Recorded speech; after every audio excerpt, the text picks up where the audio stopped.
ये किताब जो है क्लास 9th भारती भवन का है। इसका नाम है हाई स्कूल प्राथमिक गणित 1। ठीक है,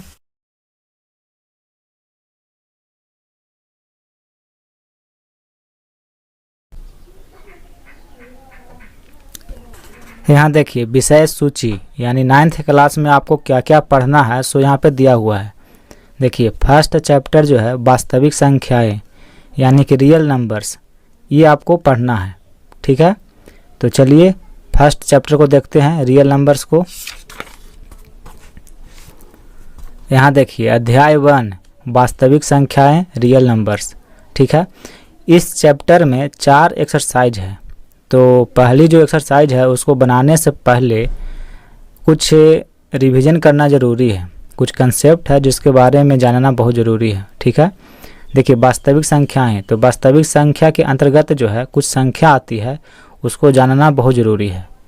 और ऐसे भी आप पिछली कक्षा में पढ़ चुके होंगे, लेकिन एक बार यहाँ पे रिवीजन कर लेते हैं फिर से कि प्राकृत संख्या क्या होती है, सम संख्या क्या होती है, विषम संख्या क्या होती है, ये सब एक बार हम पढ़ लेते हैं। उसके बाद जो है इसका जो पहला एक्सरसाइज है उसको हम लोग बनाएंगे। ठीक है, तो चलिए पहले इसके बारे में थोड़ा सा देख लेते हैं। ये सब आपको पढ़ना है, यहाँ लिखे हैं कक्षा 9 वास्तविक संख्याएं रियल नंबर्स। ठीक है, अध्याय 1। तो देखिए सबसे पहली जो संख्या है प्राकृत संख्या, जिसे इंग्लिश में क्या बोलते हैं, नेचुरल नंबर बोलते हैं। तो प्राकृत संख्या की परिभाषा क्या होती है, तो गिनती में प्रयोग होने वाली संख्याएं प्राकृत संख्याएं कहलाती है। यहाँ पे हम उतना डिटेल में नहीं बताएंगे क्योंकि आप पिछली कक्षा में पढ़ चुके हैं। ठीक है, लेकिन थोड़ा थोड़ा देख लीजिए। तो देखिए एग्जाम्पल इसका 1 2 3 4 5 6 ये सब क्या है, प्राकृत संख्या है। गिनती कहने का मतलब गिनती कहाँ से शुरू होती है, 1 से शुरू होती है और उसके बाद आप जहां तक इच्छा बोलते जाइए। ठीक है, तो गिनती में प्रयोग होने वाली संख्या प्राकृत संख्या कहलाती है। तो ये देख लीजिए आप। अब यहाँ देखिए कि प्राकृत संख्याओं के संग्रह को n से सूचित किया जाता है, कैपिटल N से। ठीक है, जैसे लिखा हुआ है तो इसको हम ऐसे भी लिख सकते हैं। और यहाँ पे लिखेगा कि प्राकृत संख्या, तो प्राकृत संख्या के जगह पर एक छोटी सी जो है अक्षर लिख दीजिए, कैपिटल N। ठीक है, n बराबर 1 2 3 4 इस तरह से लिखेगा तो लोग समझ जाएंगे कि प्राकृत संख्या लिखा हुआ है। अब यहाँ ध्यान दीजिए कि अगर कोई पूछ देगा कि सबसे छोटी प्राकृत संख्या क्या है तो क्या बताइएगा। देखिए यहाँ पे एक जो है सबसे छोटी प्राकृत संख्या होती है। अगर पूछ देगा कि सबसे बड़ी प्राकृत संख्या क्या है तब, तो यहाँ पे देखिए CND मतलब होता है कैन नॉट डिफाइंड, मतलब हम परिभाषित उसको नहीं कर सकते हैं। सबसे बड़ी प्राकृत संख्या को हम नहीं बता सकते हैं। ठीक है, परिभाषित नहीं कर सकते हैं। तो ये हो गया प्राकृत संख्या। अब आगे देखिए, अब पढ़ना है सम संख्या। तो सम संख्या तो जानते ही हैं, जैसे इंग्लिश में क्या बोलते हैं, इवन नंबर बोलते हैं। देखिए वैसी संख्याएं जो 2 से विभाज्य हो तो उसे सम संख्या कहते हैं। यानी कि वैसी संख्या जो 2 से पूरा कट जाए उसे क्या कहते हैं, सम संख्या। तो देखिए 2 क्या है, सम संख्या है, 2 से पूरा कट जाएगा। 4 भी सम संख्या है, 6 भी सम संख्या है, 8 भी सम संख्या है, 5 दे देगा तो 5 सम संख्या नहीं है क्योंकि 2 से पूरा नहीं कटेगा। 1 सम संख्या नहीं है क्योंकि ये 2 से पूरा नहीं कटेगा। ठीक है, तो देखिए यहाँ पे मान लीजिए कि दे देगा 468, बताइए सम संख्या है कि नहीं। तो क्या करिएगा आप, इसको भागा दीजिएगा। तो भागा देने के बाद पता चलेगा कि सम संख्या है कि नहीं। तो देखिए इसका एक ट्रिक है कि अगर कोई संख्या के इकाई स्थान पे 0 2 4 6 8 अगर इसमें से कोई अंक है इकाई स्थान पे तो वो संख्या क्या कहलाएगी, सम संख्या कहलाएगी। देखिए जैसे 46 है तो सम संख्या है कि नहीं, तो हाँ है क्योंकि इकाई स्थान पे कितना है, 6 है। देखिए 45 सम संख्या है तो नहीं क्योंकि इकाई के स्थान पर कितना है, 5 है। इकाई के स्थान पे अगर इतना में से कोई भी अंक है तो सम संख्या, अगर इसमें से कोई भी अंक नहीं है तो वो सम संख्या नहीं होगी। तो समझ गए होंगे कि सम संख्या किसे कहते हैं। अब देखिए सम संख्या को ई से सूचित किया जाता है, कैपिटल ई से। देखिए इवन में पहला अक्षर क्या है, ई है, तो ई ले लिए। उसी प्रकार देखिए प्राकृत संख्या नेचुरल नंबर, इसमें पहला जो अक्षर था वो लेटर था, क्या था, एन था, कैपिटल एन, तो इसको कैपिटल एन से सूचित करते हैं। ठीक है, तो ई अगर लिखा हुआ तो समझ जाइएगा कि क्या लिखा हुआ है, सम संख्या का ग्रुप लिखा हुआ है। तो देखिए 2 4 6 8 10 डॉट डॉट डॉट का मतलब कि आप आगे और लिख सकते हैं, जैसे 12 हो गया, 14 हो गया, जहां तक इच्छा आप लिख सकते हैं। ठीक है, तो ये सब क्या है, सम संख्या है। अब चलिए विषम संख्या, जिसे इंग्लिश में ओड नंबर भी कहते हैं। तो वैसी संख्या जो 2 से विभाज्य ना हो उसे विषम संख्या कहते हैं। यानी कि इसका एकदम सेम उल्टा, सम संख्या का एकदम सेम उल्टा है। ये 2 से पूरा पूरा कट जाता था, ये क्या होगा, 2 से पूरा पूरा नहीं कटेगा। तो देखिए जैसे 1 हो गया, 1 2 से पूरा पूरा नहीं कटेगा तो क्या हो गया, विषम संख्या हो गया। 3 क्या है, तो विषम संख्या है। 5 क्या है, विषम संख्या है। तो ये सब क्या है, विषम संख्या है। 7 हो गया, 9 हो गया, 11 हो गया, ये सब 2 से नहीं कटेगा, तो ये सब क्या कहलाएगा, विषम संख्या कहलाएगा। अब देखिए विषम संख्या जैसे आपको हम दे देंगे कि 4 5 6 8 1, बताइए कि सम संख्या की विषम संख्या है। देखिए संख्या 2 से कटेगा कि नहीं कटेगा से देखिए। तो इसका एक ट्रिक है कि अगर इकाई स्थान पे, ये जो इकाई आप देख रहे हैं, इसके स्थान पे अगर 1 हो, 3 हो, 5 हो, 7 हो और 9 हो, ठीक है, 1 3 5 7 9 अगर इकाई स्थान पर है तो ये वाली जो संख्या होगी वैसी संख्या है जिसके इकाई स्थान पे ये वाली जो अंक अगर है तो वो संख्या 2 से पूरा पूरा नहीं कटेगी और वो क्या कहलाएगी, विषम संख्या कहलाएगी। ठीक है, जैसे मान लीजिए कि 441, तो देखिए इकाई स्थान पे कितना है, 1 है, तो ये संख्या विषम संख्या कहलाएगी। 443 है, देखिए इकाई स्थान पे कितना है, 3 है, तो इसका मतलब ये विषम संख्या है। ठीक है, 445 देखिए इकाई स्थान पे कितना है, 5 है, यानी कि ये विषम संख्या कहलाएगी। 447 इकाई स्थान पे कितना है, 7 है, तो ये विषम संख्या कहलाएगी। ठीक है, 399 देखिए इकाई स्थान पे 9 है, तो कौन सी संख्या होगी, विषम संख्या होगी। ठीक है, जो 2 से पूरा पूरा ना कटे वैसी संख्या विषम संख्या कहलाती है, और सम संख्या जो 2 से पूरा पूरा कट जाए। ठीक है, तो विषम संख्या समझ गए होंगे। अब देखिए अभाज्य संख्या किसको कहते हैं। अभाज्य संख्या बोलिए चाहे रूढ़ संख्या बोलिए, दोनों एक ही हैं, यानी कि अभाज्य संख्या को ही रूढ़ संख्या बोला जाता है। ठीक है, इंग्लिश में क्या बोलते हैं, प्राइम नंबर। तो देखिए 1 से बड़ी प्राकृत संख्या जो 1 या स्वयं को छोड़कर किसी अन्य संख्या से विभाज्य न हो तो उसे रूढ़ अथवा अभाज्य संख्या कहलाती है। अगर ये परिभाषा आपको ज्यादा बड़ा लग रहा है या समझ में नहीं आ रहा है तो देखिए इसका दूसरा भी परिभाषा है, या वैसी संख्या जिसका केवल 2 गुणनखंड हो अभाज्य संख्या कहलाती है। अभाज्य संख्या बोलिए चाहे रूढ़ संख्या बोलिए, दोनों क्या है, एक ही है। देखिए एग्जाम्पल देकर के समझाते हैं कि अभाज्य संख्या क्या होती है। परिभाषा कह रहा कि 1 से बड़ी प्राकृत संख्या, तो 1 देखिए प्राकृत संख्या तो 1 2 3 4 5 6 ये सब क्या है, प्राकृत संख्या है। तो अभाज्य संख्या की परिभाषा कर रहा है कि 1 से बड़ी, यानी 1 को आपको नहीं लेना है, तो 1 से बड़ी 2 से शुरू हो रही है, तो 2 3 इस तरह से। तो 1 से बड़ी वैसी प्राकृत संख्या जो स्वयं और 1 के अलावा किसी और से ना कटे, यानी 1 से कटे और न तो फिर खुद से कटे, इसके अलावा किसी और से नहीं कटे, तो वो संख्या अभाज्य संख्या कहलाती है।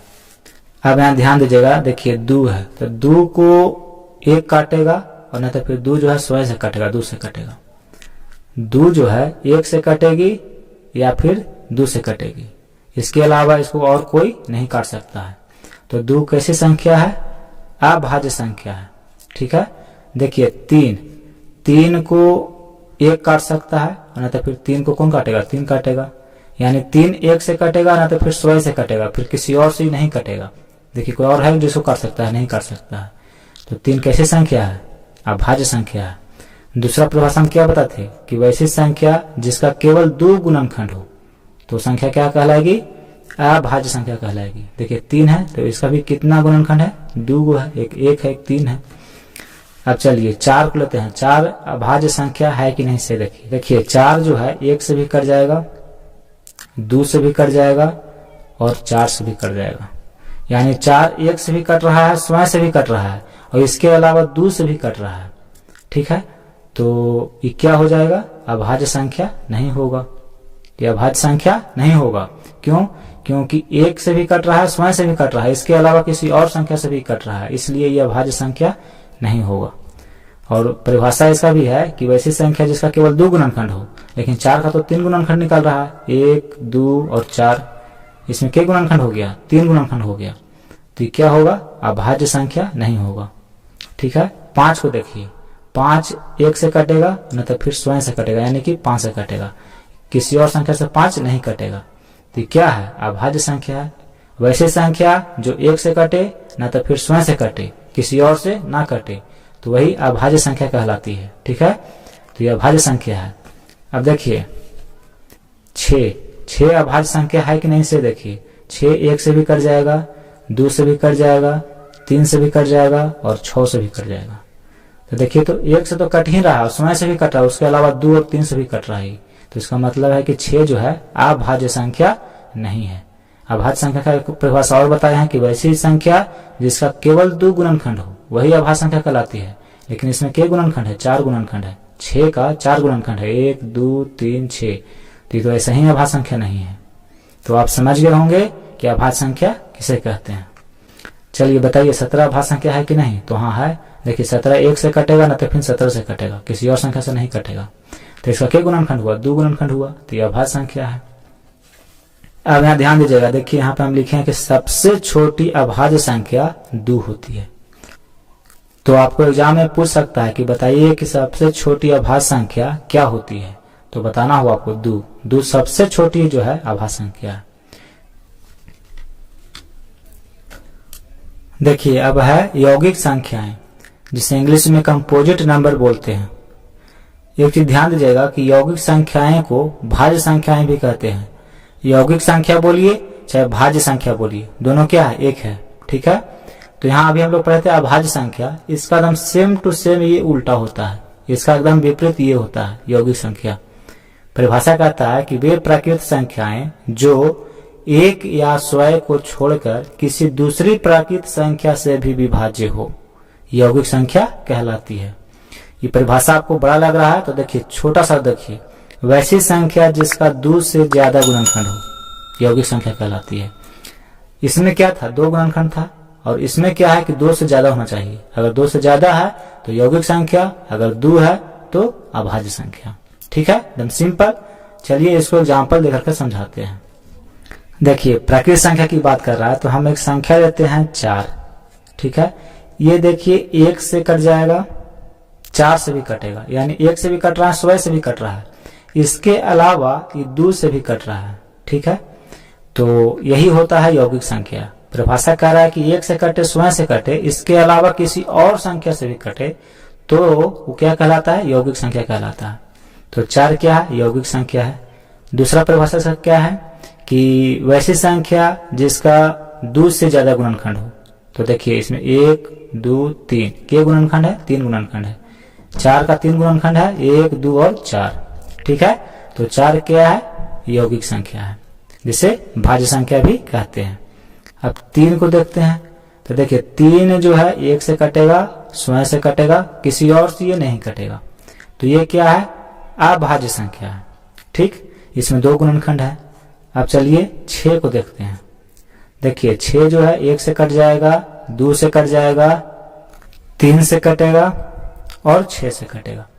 यानी कि देख रहे हैं कि 6 जो संख्या 1 से कट रहा है, स्वयं से कट रहा है, इसके अलावा 2 प्राकृत संख्या से भी कट रहा है, जो 2 है और 3 है। ठीक है, यानी इसका गुणनखंड क्या हुआ, 1 2 3 4, यानी इसका गुणनखंड जो है 2 से ज्यादा है, तो ये संख्या यौगिक संख्या कहलाएगा। ठीक है, अब चलिए 7 को लेते हैं। 7 देखिए 1 से कटेगा और 7 से कटेगा, बाकी किसी और प्राकृत संख्या से ही नहीं कटेगा, तो ये क्या है, अभाज्य संख्या है। 8 देखिए 8 1 से कटेगा, 2 से कटेगा, 4 से कटेगा और 8 से कटेगा। ठीक है, तो ये जो है आपका यौगिक संख्या है। इसका देखिए 4 गुणनखंड है, 2 से ज्यादा गुणनखंड है, तो ये हो गया यौगिक संख्या। तो आप समझ गए होंगे कि यौगिक संख्या क्या होती है और अभाज्य संख्या क्या होती है। यौगिक संख्या को ही भाज्य संख्या कहा जाता है। ठीक है, यहाँ देखिए एग्जाम्पल हम लिखे भी हैं, 4 6 8 9 10 12, ये सब क्या है, यौगिक संख्याएं हैं। अब देखिए क्या पढ़ना है, सअभाज्य संख्या पढ़ना है। सअभाज्य संख्या यानी को प्राइम नंबर, ये क्या होता है, ऐसे देखिए वैसी 2 संख्याओं का जोड़ा जिसका महत्तम समापवर्तक यानी कि HCF 1 हो, सअभाज्य संख्या कहलाती है। यानी कि इसमें आपको दो संख्या का एक जोड़ा लेना है जिसका एचसीएफ कितना होना चाहिए, 1 होना चाहिए। कहने का मतलब को दोनों संख्या जो है सिर्फ 1 से कटे, किसी और संख्या से ना कटे, तो क्या कहलाएगी, सभाज्य संख्या कहलाएगी। देखिए एग्जाम्पल से समझाते हैं। मान लीजिए कि दो संख्या ले लिए 2 और 3, ये दोनों सभाज्य संख्या है कि नहीं से देखिए। 2 जो है 1 से कटेगा और 2 से कटेगा, 3 जो है 1 से कटेगा और 3 से कटेगा। तो देखिए वैसी संख्या जिसका एचसीएफ कितना हो, 1 हो। एचसीएफ करने का मतलब क्या होता है, हाईएस्ट कॉमन फैक्टर जो दोनों में हो। तो 1 इसमें भी है, 1 इसमें भी है, तो एचसीएफ कितना है दोनों का, 1। तो 2 और 3 जो है क्या है, सभाज्य संख्या है। देखिए 2 और 4 ये सभाज्य संख्या है कि नहीं, तो देखिए 2 है, 1 और 2 हो जाएगा, 4 जो है इसका गुणनखंड हो जाएगा 1 2 4, ठीक है। तो एचसीएफ देखिए इसका कितना है, 2 4 का। तो देखिए हाईएस्ट कॉमन फैक्टर कितना है इसमें, 2 है, ठीक है। तो 2 और 4 जो है सभाज्य संख्या नहीं कहलाएगी। क्यों नहीं कहलाएगी, तो क्योंकि इसका एचसीएफ जो है कितना है, 2 है। ये दोनों का एचसीएफ क्या है, 2 है। और सभाज्य संख्या क्या होती है, जिसका एचसीएफ कितना होना चाहिए, 1 होना चाहिए, ठीक है। अब यहाँ देखिए 3 और 5 ये दो संख्या का हम जोड़ा लिए, तो ये संख्या सभाज्य संख्या है कि नहीं से देखिए। तो दोनों को देखिए एचसीएफ क्या है, दोनों में एचसीएफ जो है कितना है से देखिए। तो 3 का गुणनखंड करिए तो 1 3 होगा, 5 का गुणनखंड करेंगे तो 1 हो जाएगा और 5 हो जाएगा, ठीक है। तो दोनों में देखिए तो एचसीएफ कितना है, 1 है। इसका मतलब है कि ये जो संख्या है दोनों ये क्या है, सभाज्य संख्या है। तो आप समझ गए होंगे कि सभाज्य संख्या क्या होती है।